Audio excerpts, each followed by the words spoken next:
Today I'm going to teach you how to reply or forward an email in Outlook. Whether you need to respond to a colleague or share an important message with someone else, mastering these basic email functions will streamline your communication workflow.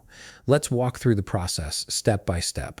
First, you'll need to open your Microsoft Outlook app. Once it launches, go ahead and log into your account using your credentials.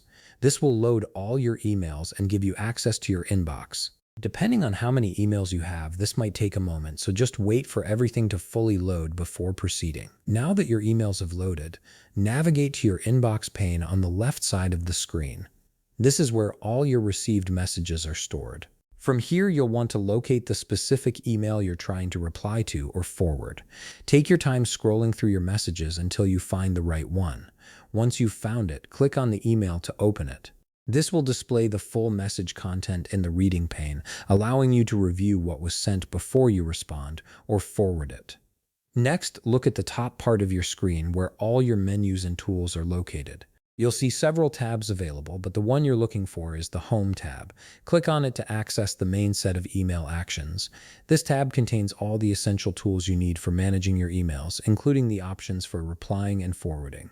Once you're in the Home menu, direct your attention to the section labeled Respond. Here you'll find three key options: Reply, Reply All, and Forward.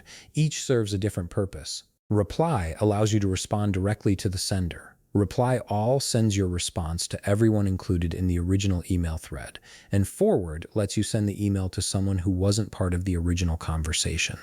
Simply click on whichever action fits your needs. Here's a helpful tip. There are actually multiple ways to reply or forward an email in Outlook.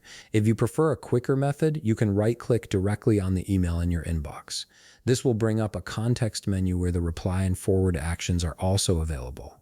This shortcut can save you time when you're working through a busy inbox and need to respond quickly. And that's it. You now know how to efficiently reply to or forward emails in Outlook using different methods. If you found this video helpful, please leave a like, subscribe, and see you in the next video.